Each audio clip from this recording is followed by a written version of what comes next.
जय मसीह दोस्तों, मेरा नाम है पीटर मसीह और मैं फिर वापस आ चुका हूँ एक और नई वीडियो लेके। दोस्तों, आज भी हमारा टॉपिक है say no to selfishness and boasting. दोस्तों, आज भी हमने आमंत्रित करा है पास्टर रुपेश सिंह को। तो चलिए चलते हैं अपने प्रश्नों के उत्तर और जानते हैं उत्तर बाइबल से।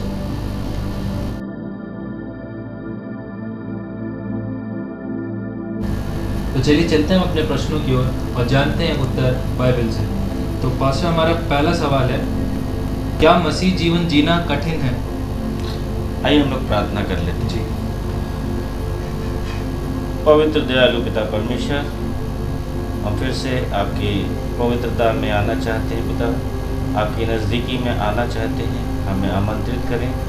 और परमेश्वर, हम अपने आप को आपके हाथों में सुपुर्द करना चाहते हैं कि यहाँ पर जितने भी प्रश्न उत्तर हम आज डिस्कस करेंगे वो हमारी ओर से नहीं परंतु आपकी ओर से हो।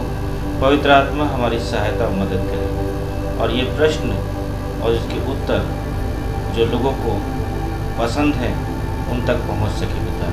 और सब बातों को आपके हाथों में देते हैं और इस विनती को हमारा उद्धार करता है प्रभु यीशु मसीह के नाम से मांगते हैं, आमीन। जी, आपका प्रश्न एक बार फिर से दोहराएंगे? जी, हमारा प्रश्न है, क्या मसीह जीवन जीना अत्यधिक कठिन है? हाँ जी, एकदम कठिन तो नहीं है, अत्यधिक कठिन तो नहीं है परंतु आसान भी नहीं है जी। क्योंकि मसीह जीवन जीने का अर्थ ही संसार से अलग रहना है और संसार की बातों से बिल्कुल विपरीत रहना है। क्योंकि हम अगर मसीह जीवन जीना चाहते हैं तो हम मसीह को देखें, हम यीशु मसीह को देखें कि उसका जीवन कैसा था और उसी के अनुसार हमें भी जीना है। आइए हम देखेंगे फिलिपियों की पुस्तक उसका 2 अध्याय और उसके 7 और 9, 7 से लेकर 9 पद में मसीह जीवन के विषय में क्या दिया है। उसने अपने आप को ऐसा शून्य कर दिया कि दास का स्वरूप धारण मनुष्य के रूप में प्रकट होकर स्वयं को दीन किया और यहाँ तक आज्ञाकारी रहा कि मृत्यु वरन क्रूस की मृत्यु भी सह ली। इस कारण परमेश्वर ने उसको अति महान भी किया और उसको वह नाम प्रदान किया जो सब नामों में श्रेष्ठ है। जी, तो ये वचन में हमको एक शिक्षा ये प्राप्त होती है कि जब यीशु मसीह संसार में थे, इस धरती पर आए थे, तो वो परमेश्वर की आज्ञा लेकर इस धरती पर आए थे। वो तो स्वयं परमेश्वर ही थे परंतु वो अपने पिता की हर एक इच्छा को पूरा करने के लिए इस संसार में आए थे। और जैसा वो कहते हैं कि मैं अपने पिता की इच्छा को पूरा करने आया हूँ और उन्होंने किया भी और अपने आप को जैसा शून्य कर लिया, तो यही हमको भी एक आदर्श प्रस्तुत करता है कि हम भी यीशु मसीह के अगर फॉलोवर होना चाहते हैं, उसके अनुयायी होना चाहते हैं, तो हमें भी वही जीवन जीना है इस संसार में जब तक है जैसा उसने जिया है।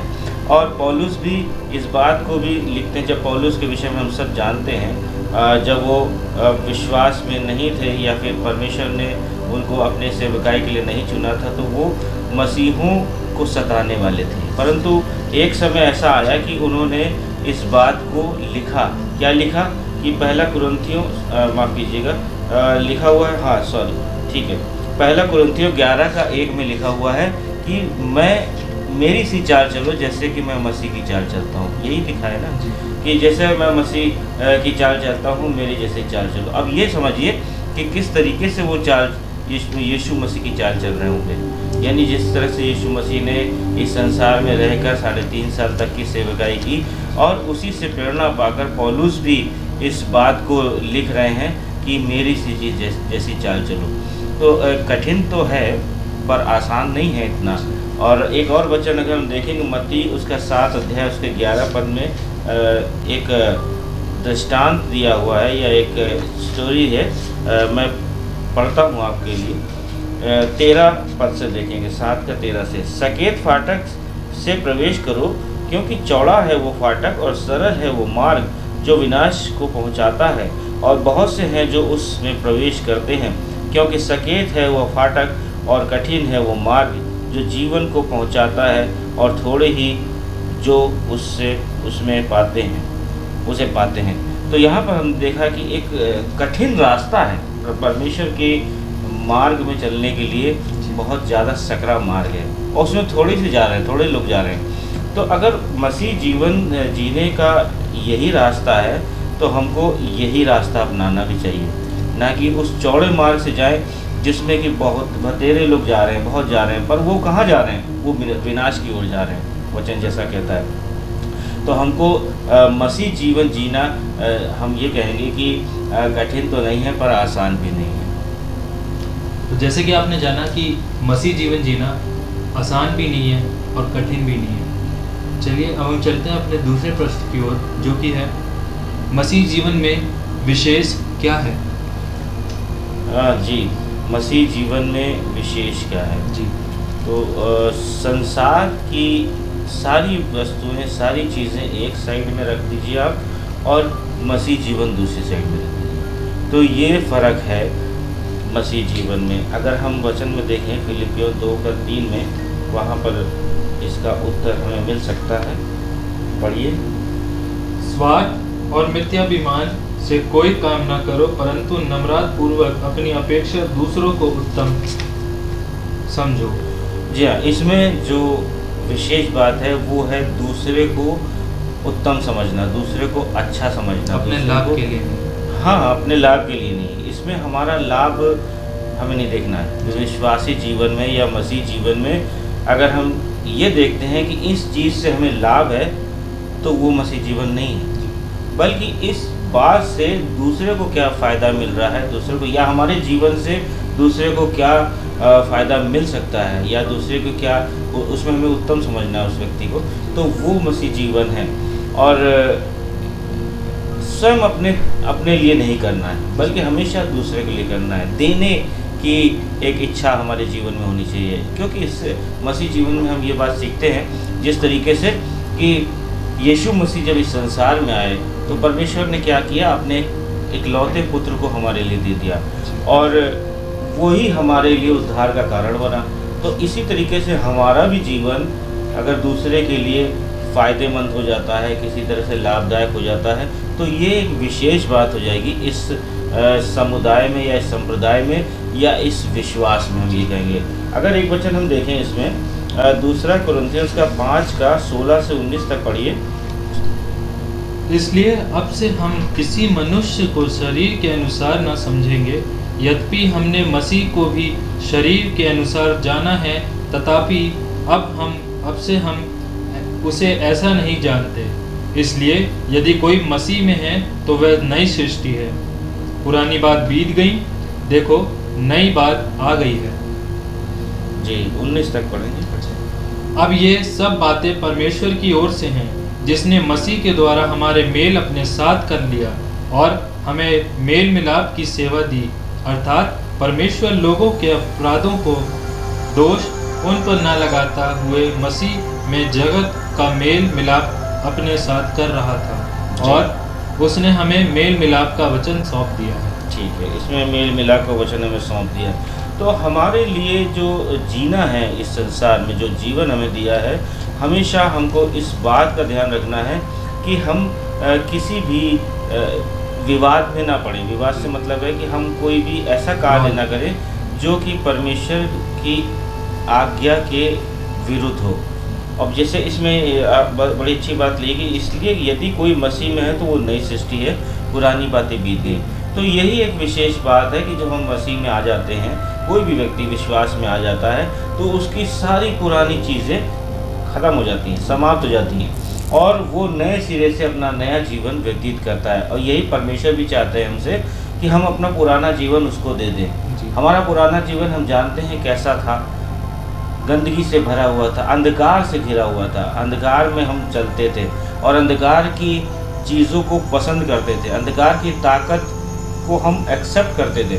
परंतु जब हमारे जीवन में ज्योति आई है, तब हमने समझा कि जो पुराना जीवन था वो नाशवान जीवन था, वो नाशवान जीवन था, वो हमें नष्ट कर रहा था, हमारी आत्मा को नष्ट कर रहा था।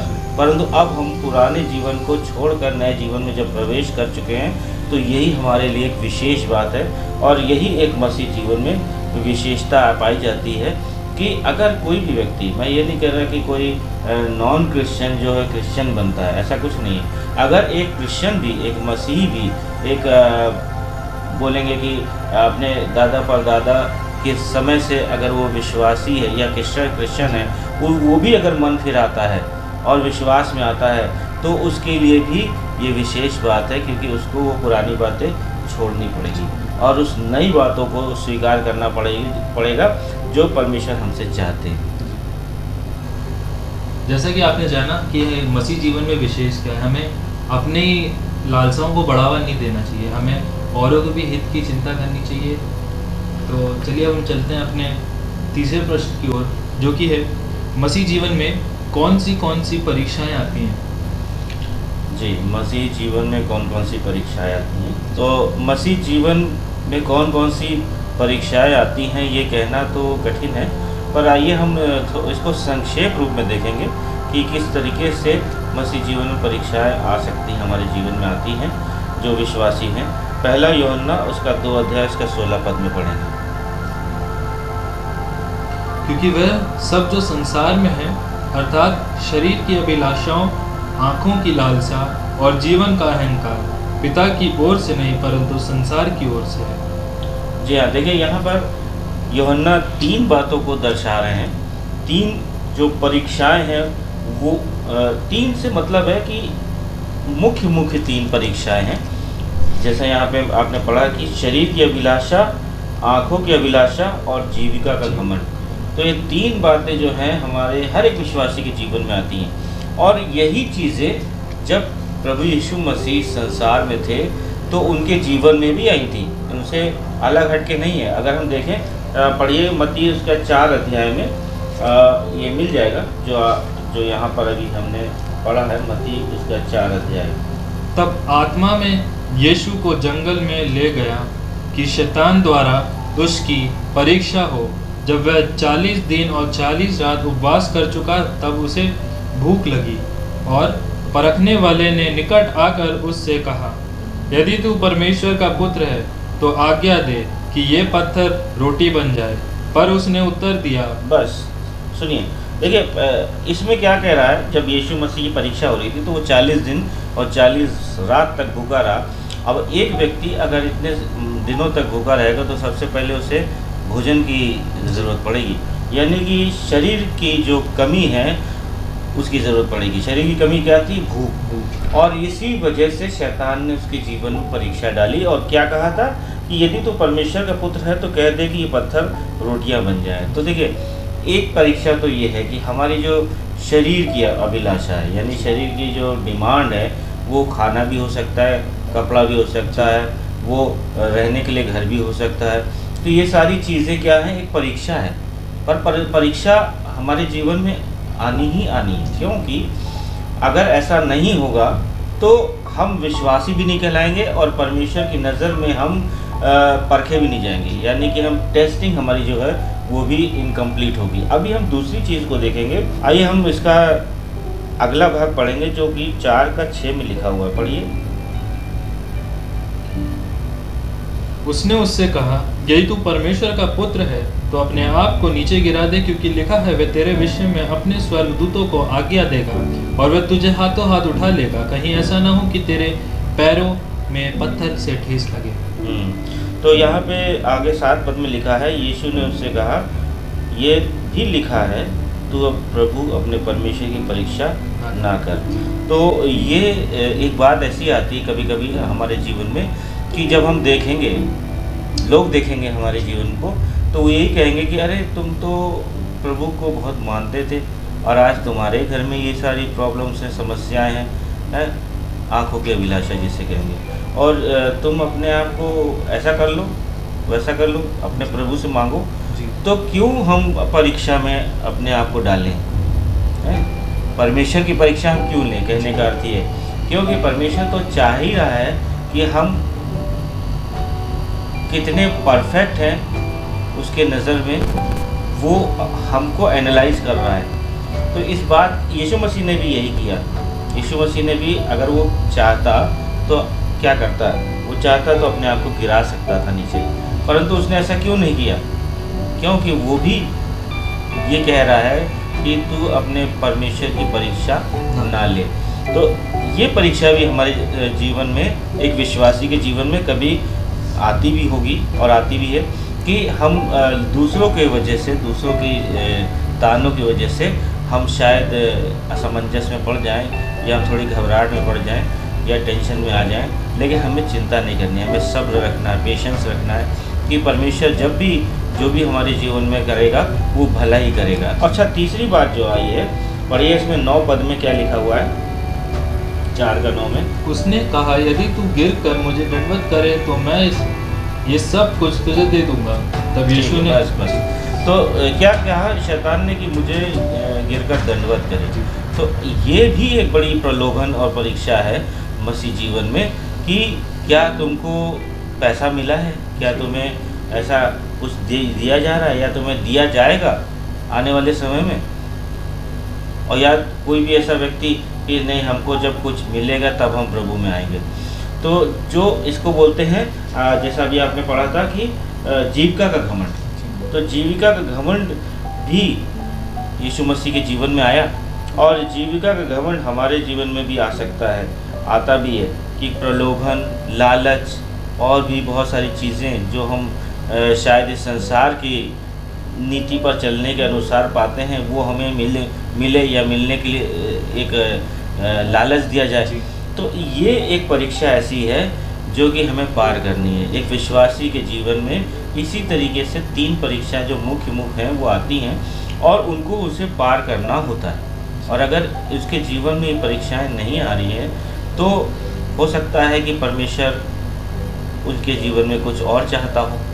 तो इसलिए हमें हमेशा तैयार रहना है, एक विश्वासी को हमेशा तैयार रहना है कि जब वो प्रभु में आ चुका है, उसने ये स्वीकार कर लिया है, तो वो इन परीक्षाओं के लिए भी तैयार रहे। और अगर वो तैयार नहीं होता है तो उसको हम बोलते हैं बैकस्लाइड हो गया। वो परमेश्वर की, जैसे कि एक धनी व्यक्ति उसके पास आता है, यीशु मसीह के पास, और कहता है कि हे गुरु, मैं अनंत जीवन प्राप्त करने के लिए क्या करूं? तो यीशु मसीह क्या कहते हैं कि तू अपनी सारी संपत्ति बेचकर कंगालों को दे दे और मेरे पीछे हो ले। तो वो व्यक्ति बहुत धनी था, वो अपने धन से ज़्यादा प्रेम करता था, और वो वापस लौट जाता है। तो ये जो परीक्षाएं हैं हमारे जीवन में यदि आ रही हैं तो हमें आनंद बनाने की ज़रूरत है, खुशी बनाने की ज़रूरत है कि परमेश्वर हमसे प्रेम करते हैं, और इसलिए वो परीक्षाएं हमारे जीवन में डाल रहे हैं, या टेस्टिंग कहेंगे, टेस्टिंग डाल रहे हैं, जिससे हमारा विश्वास परखा जाता है।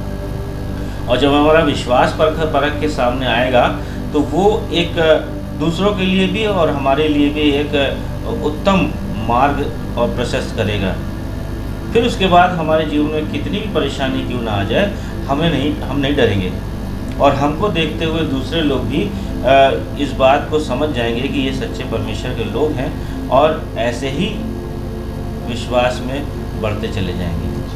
तो जैसा आपने जाना कि मसीह जीवन में कैसी कैसी प्रकार की परीक्षाएं आती हैं, और ये आपकी आंखों की लालसाएं हो सकती हैं, आपके जीवन का घमंड हो सकता है, और ये इसलिए होना ज़रूरी है क्योंकि आपका परखा जाना ज़रूरी है। तभी आप एक मसीह जीवन में आएंगे और आप जाने जाएंगे कि आप मसीह जीवन में हैं। तो चलिए अब हम चलते हैं अपने आखिरी प्रश्न की ओर, जो कि है, क्या परमेश्वर हमें अपने पापों को मान लेने का मौका देता है? जी। तो इसके लिए एक वचन खोल लें, उत्पत्ति की पुस्तक, उसका 4 अध्याय, उसका 9 पद पढ़िए।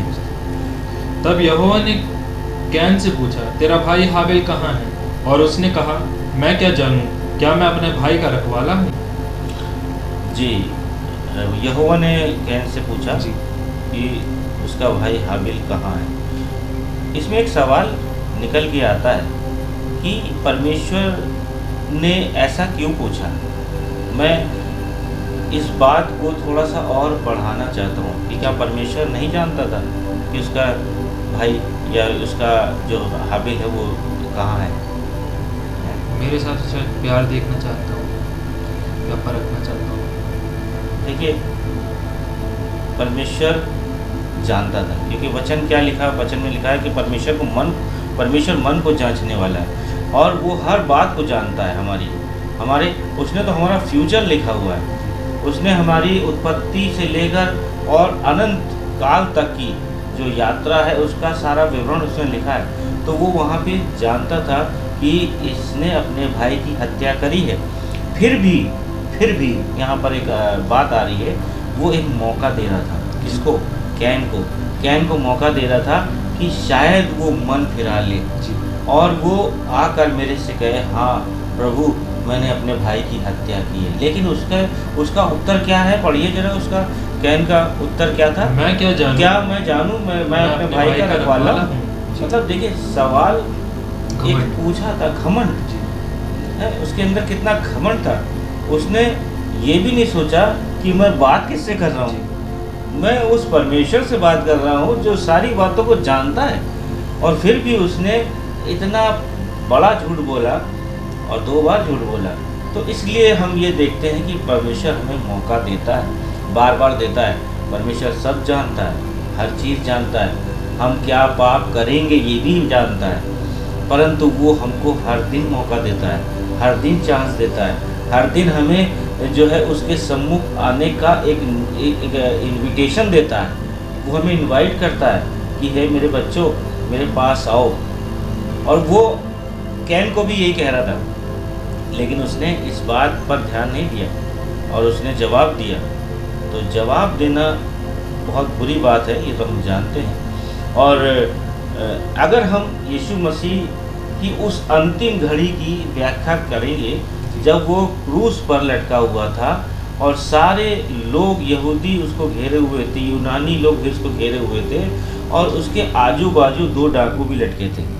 जो 2 डाकू लटके थे वे आपस में बात कर रहे थे कि ये तो व्यक्ति जो उसको लटकाया गया है इसने तो कोई अपराध नहीं किया, इसने तो कोई पाप नहीं किया है। और दूसरा वाला कह रहा था कि तू अपने आप को भी बचा और हमें भी बचा यदि परमेश्वर का पुत्र है।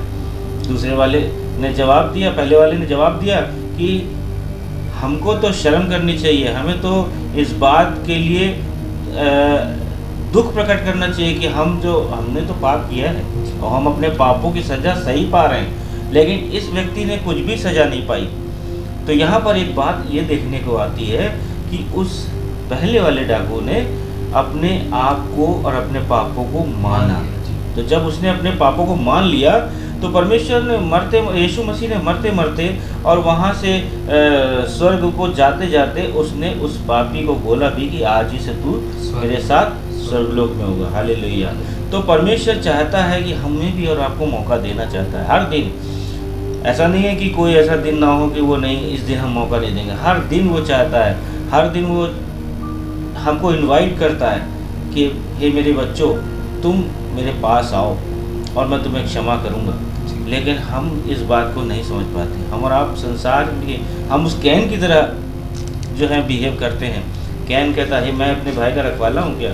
तो आज बहुत सारे ऐसे लोग हैं जो आपस में भाई होते हुए भी भाई नहीं हैं, आपस में रिश्तेदार होते हुए भी रिश्तेदार नहीं हैं, आपस में सगे संबंधी होते हुए भी उनमें कोई संबंध नहीं है। वो कहते हैं मुझे क्या पता है कि मैं उसका रखवाला हूँ, मैंने क्या उसका ठेका ले रखा है। तो आज यही शब्द आज के समाज में हम पाते हैं और ये भी हमें बड़ा दुख होता है इस बात का सुन के कि परमेश्वर तो चाहता है कि जो हमें जिम्मेदारियां दी हैं वो हम पूरी करें, पर लोग और हम लोग ऐसा नहीं करते हैं। हम अपनी जिम्मेदारियों से मुंह चुरा लेते हैं, मुंह छिपा लेते हैं। लेकिन फिर भी प्रभु हमको बुलाता है और हमें मौका देता है प्रतिदिन, प्रति समय, प्रति सेकंड हमको मौका देता है कि हम आएँ और अपने पापों की क्षमा मांगे और वो हमें क्षमा करें।